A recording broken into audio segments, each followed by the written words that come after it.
आज हम अभी उपस्थित हुए हैं एक बड़े अपडेट के साथ, यानी फरवरी महीने में 28 तारीख को गुरुजी और अभिभावक करेंगे आपस में बैठक। पेरेंट टीचर्स मीट का होगा आयोजन विद्यालय स्तर पर, जो कक्षा 1 से 8 तक लगातार नवंबर के महीनों से हर महीने के अंतिम शनिवार को पेरेंट टीचर्स मीट यानी शिक्षक अभिभावक संगोष्ठी का आयोजन हो रहा है।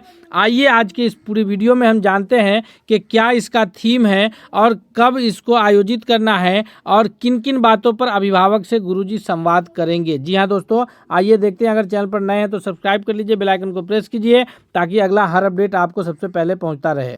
आप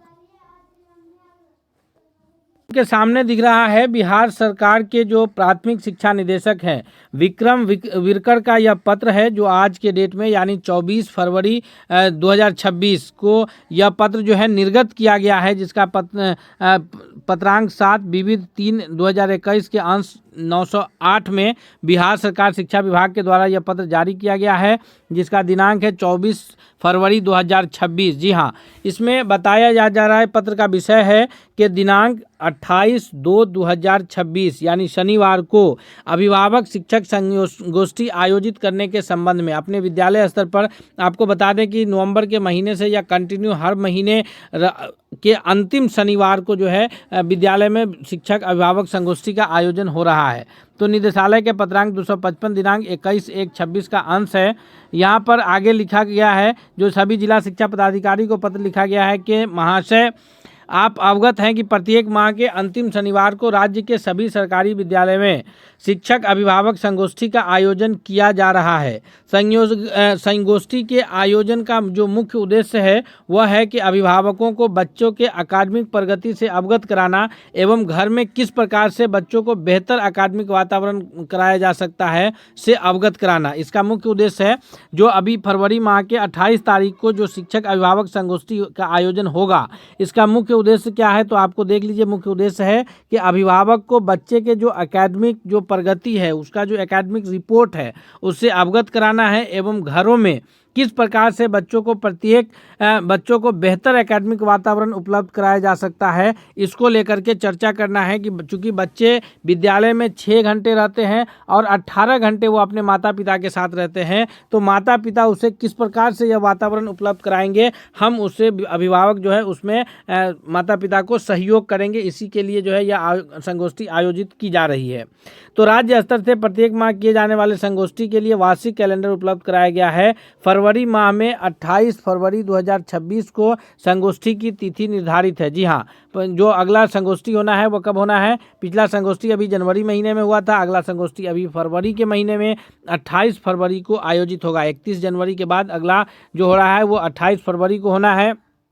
तो चूँकि 2025-26 सत्र के लिए बच्चों के वार्षिक परीक्षा के आयोजित हेतु होने वाली यह अंतिम संगोष्ठी है। अब इसके बाद मार्च के महीने में जो सत्र अभी 2025-26 चल रहा है वो उसका वार्षिक परीक्षा मार्च में हो जाएगा। तो इस हिसाब से बच्चों का यह अंतिम संगोष्ठी है। तो इस माह में आयोजित होने वाले अभिभावक शिक्षक संगोष्ठी में जो उद्देश्य रखा गया है वो ये है कि परीक्षा की तैयारी हमारी साझा जिम्मेदारी। परीक्षा को लेकर के बच्चे हमेशा स्ट्रेस में रहते हैं और इसके कारण बच्चे कभी कभार जो है हेवी स्ट्रेस के कारण उन पर जो साइकोलॉजिकली है वो डिप्रेशन में चले जाते हैं, बुरा असर पड़ता है। तो उसको लेकर के ये संगोष्ठी को आयोजित किया जाना है कि परीक्षा की तैयारी हमारी साझा जिम्मेदारी। तो सिर्फ परीक्षा को लेकर के आगे इसमें बताया जा रहा है कि चर्चा का मुख्य उद्देश्य यह है कि परीक्षा के कारण छात्र किसी प्रकार के अतिरिक्त तनाव में न रहें, यानी बच्चों पर परीक्षा को लेकर के कोई एक्स्ट्रा बोझ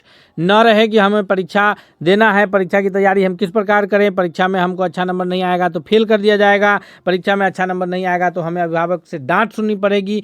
इन सब को लेकर के जो बच्चों के अंदर स्ट्रेस रहता है उसको दूर करने के लिए शिक्षक अभिभावक बैठकर आपस में विचार करेंगे, ताकि किसी भी प्रकार का बच्चों के ऊपर जो है वो ये स्ट्रेस ना पड़े। आगे इसमें बताया जा रहा है कि अतः उपरोक्त आलोक में परीक्षा की तैयारी हमारी साझा जिम्मेदारी के चर्चा के बिंदु को संलग्न करते हुए निर्देशित दिया जाता है कि सभी वर्ग शिक्षक अपनी कक्षा के बच्चों के अभिभावक के साथ निर्देशित बिंदुओं का जो अनुसार जो है चर्चा करेंगे अभिभावकों से, और फिर शिक्षक अभिभावक संगोष्ठी के आयोजन पूर्व में उपलब्ध कराई गई निर्देशों के अनुसार अवश्य करेंगे और आयोजन के पश्चात विद्यालय में संलग्नित लिंक जो दिया गया है गूगल फॉर्म का, यह लिंक है के माध्यम से आंकड़ों को अपडेट करना है। यानी गूगल फॉर्म जो पहले से भरा जाता रहा है, नवंबर, दिसंबर, जनवरी महीना में भरता हुआ आया है, उसी तरह से फिर से गूगल फॉर्म भर करके जो है ये आयोजित करना है। आगे आपको बता दें ये प्रतिलिपि भेजी गई है। जो ज्ञापांक है 7/3/2021 के अंश 908 है और दिनांक 24/2/2026 के डेट में यह पत्र है। और इसमें जो अनुलग्नक लगाया गया है वह परीक्षा की तैयारी हमारी साझा जिम्मेदारी है। पीटीएम थीम है इसका कि परीक्षा की तैयारी हमारी साझा जिम्मेदारी है। और लक्ष्य से जुड़ी एक प्रेरक कहानी है जो चींटी की सीख को लेकर के यह कहानी बना है। तो यहाँ पर है कि एक छोटी चींटी को चीनी का बहुत बड़ा टुकड़ा मिला, वह उसे साथ नहीं उठा सकी, लेकिन उसने उसे छोटे छोटे हिस्सों में बांटकर लगातार मेहनत की और अंत में पूरा टुकड़ा अपने घर ले गई। इस कहानी से सीख ये मिला कि एक लक्ष्य छोटे छोटे कदमों में पूरा होता है। निरंतर प्रयास हमको जारी रखना है और निरंतर प्रयास ही हमारे सफलता की कुंजी है। रोज़ थोड़ा थोड़ा अगर मेहनत करेंगे तो एक साथ बहुत करने से बेहतर है। यानी बच्चों को बताना है कि बच्चे आप रोज़ एक पाठ पढ़ें, रोज़ एक पाठ पढ़ें तो एक हफ्ते में आप 7 पाठ पढ़ लेंगे। आप ऐसा ये ना सोचें कि आप परीक्षा से एक दिन पहले रात में पूरी किताब पढ़ जाएंगे।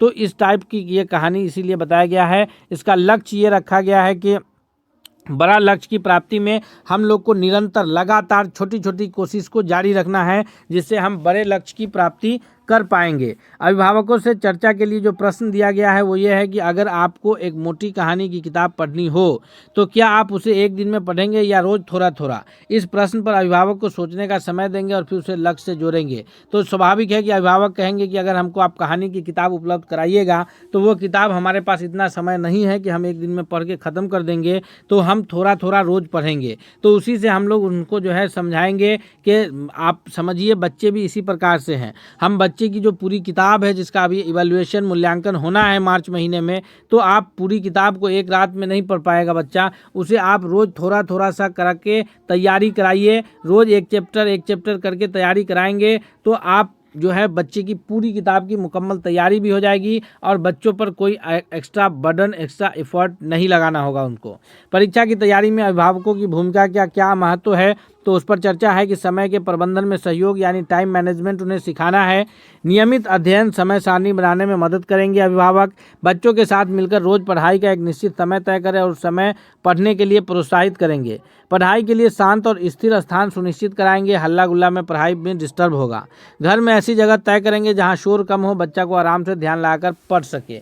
हम ऐसा नहीं करेंगे कि टीवी हॉल में एक तरफ जो है टीवी देख रहे हैं अभिभावक, दूसरी ओर बच्चों को कह रहे हैं पढ़िए, तो उससे बच्चा का साइकोलॉजिकली जो है वो जहन रहेगा टीवी की तरफ, न उन्हें पढ़ाई में मन लगेगा, न वो सही से टीवी को एंजॉय कर पाएंगे और इस प्रकार से उनकी जो लक्ष्य है उसकी प्राप्ति नहीं हो पाएगी। तो हम अभिभावकों से ये अनुरोध करेंगे कि आप बच्चों को ऐसा वातावरण उपलब्ध कराइए, ऐसा रूम दीजिए जहां बच्चे सुकून से पढ़ सके।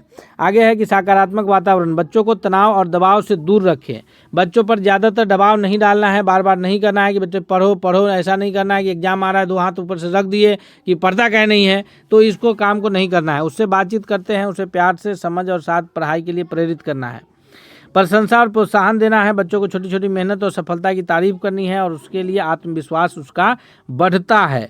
आगे है अध्ययन में मार्गदर्शन, सही अध्ययन सामग्री उपलब्ध कराएंगे बच्चों को पढ़ाई के लिए सही किताबें, नोट्स, वर्कशीट का अभ्यास, प्रश्न उत्तर उपलब्ध कराएं और ताकि वो अच्छे से तैयारी कर सके और समझने में आसानी हो। समय समय पर समझ की जांच करेंगे। बीच बीच में बच्चों से पढ़े हुए विषय के बारे में जो सरल प्रश्न है उससे पूछेंगे ताकि पता लगाएंगे कि बच्चा पढ़ रहा है तो उससे कुछ सीख पा रहा है या नहीं, उसकी समझ विकसित हो पा रही है कि नहीं, तो इसके पता लगाने के लिए हम उससे छोटी छोटी प्रश्न भी करेंगे। आगे है स्वस्थ दिनचर्या। बच्चे के दिनचर्या को लेकर के हमको ध्यान रखना है कि वह पर्याप्त नींद सो पा रहा है कि नहीं, कि एग्जाम की तैयारी को लेकर के टेंशन में वो जगा रह जा रहा है। उसको पौष्टिक भोजन उपलब्ध कराएंगे कि वो उसको जो है पौष्टिक भोजन मिल पा रहा है कि नहीं। बच्चों को सोने के समय जागने की आदत डालते हैं, समय पर सोने और समय पर जागने की आदत डालें। उसे संतुलित पौष्टिक भोजन दें ताकि वह स्वस्थ रहे और पढ़ाई में ध्यान लगा सके। स्क्रीन टाइम नियंत्रित, मोबाइल में, टीवी में, गेम में और जो खेलने का समय है, मोबाइल में जो गेम खेलने का समय है उसको हम लोग सीमित रखेंगे। ताकि बच्चे का ध्यान पढ़ाई पर और ज़रूरी काम में बना रहे। आगे है अभिभावकों से चर्चा हेतु प्रश्न कि क्या बच्चा नियमित अध्ययन समय पालन कर रहा है। तो अभिभावक का जो प्रश्न आएगा फिर हम उसके हिसाब से उसकी जो है उनको ये बताएंगे। उसके बाद क्या पढ़ाई के दौरान कोई बाधा आ रही है, यह समझने के लिए पूछा जाता है कि बच्चों को पढ़ाई करते समय कोई परेशानी तो नहीं हो रही है, जैसा ध्यान भटकाना, विषय समझने में कठिनाई या घर का वातावरण। आप बच्चे की प्रगति को कैसे ट्रैक कर रहे हैं, यह जानने के लिए अभिभावक बच्चे की पढ़ाई सीखने की प्रगति पर कैसे नज़र रख रहे हैं, जैसे होमवर्क देखना, परीक्षा का अंक देखना, बच्चे से पढ़ाई के बारे में बात करना। जैसे बच्चे घर आते हैं तो अभिभावक उनसे पूछें कि बेटा आज स्कूल गए थे तो आपको क्या पढ़ाया गया, आपको गुरुजी ने आपको होमवर्क दिया कि नहीं दिया, होमवर्क आपने आज का चेक कराया कि नहीं कराया। कुछ बच्चे होते हैं जो होमवर्क बना कर ले जाते हैं लेकिन अगले दिन का ना मिले इसलिए चेक ही नहीं कराते हैं। तो इस तरह से बच्चों से इंटरेक्ट होकर के अभिभावक को रहने के लिए हम लोग प्रोत्साहित करेंगे कि क्या बच्चे की मानसिक तैयारी और आत्मविश्वास का ध्यान दिया जा रहा है। यह जानने के लिए बच्चा परीक्षा को लेकर के डर या तनाव महसूस तो नहीं कर रहा है, उसे आत्मविश्वास देने के लिए प्रयास किए जा रहे हैं। क्या घर में पढ़ाई से जुड़ी कोई कठिनाई है, यह समझने के लिए घर में पढ़ाई के लिए भी किसी भी संसाधन, समय या वातावरण से जुड़ी कोई समस्या तो नहीं है, ताकि स्कूल में मदद कर सके। तो दोस्तों परीक्षा की तैयारी हम सबकी साझा जिम्मेदारी पर 28 फरवरी को शिक्षक अभिभावक संगोष्ठी होनी है। इसके संबंध में जो भी जानकारी थी हमने आपको उपलब्ध कराया है। हम उम्मीद करते हैं कि यह जानकारी आपके लिए बहुत ही लाभकारी है। और आप चैनल पर नए हैं तो सब्सक्राइब कर लीजिए, बेल आइकन को प्रेस कीजिए ताकि अगला हर अपडेट हम आपको पहुंचाते रहेंगे। हम मिलते हैं अगले नए अपडेट के साथ, तब तक के लिए बहुत बहुत धन्यवाद।